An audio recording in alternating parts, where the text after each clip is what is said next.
வர வழியில வண்டி பிரேக் டவுன் ஆயிடுச்சு. நான் திருவண்ணாமலையில இருந்து வரேன். தூரத்துல இருந்து பார்க்கும்போது உங்க கடையில தான் லைட் தெரிஞ்சது. போன் பண்ணி உதவி கேட்கலாம்னு நினைச்சா போன்ல சார்ஜ் இல்ல. உள்ள வரலாமா? போனை சார்ஜ் பண்ணாதான் மெக்கானிக்க கான்டாக்ட் பண்ண முடியும். உங்க சலூனா? ஆமா சார். இந்த சலூன் கட்டுறதுக்கு முன்னாடி இங்க என்ன இருந்துச்சு தெரியுமா?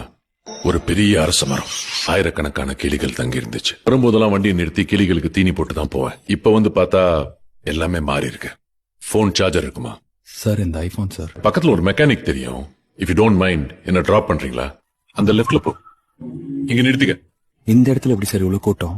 அவன் எங்க கடை வச்சாலும் கூட்டம் அவனை தேடி வரும். அவன் இடத்த நம்பி ஆரம்பிக்கல, அவனை நம்பி ஆரம்பிச்சிருக்கான். திருநெல்வேலியில இருட்டு கடை பத்தி தெரியுமா?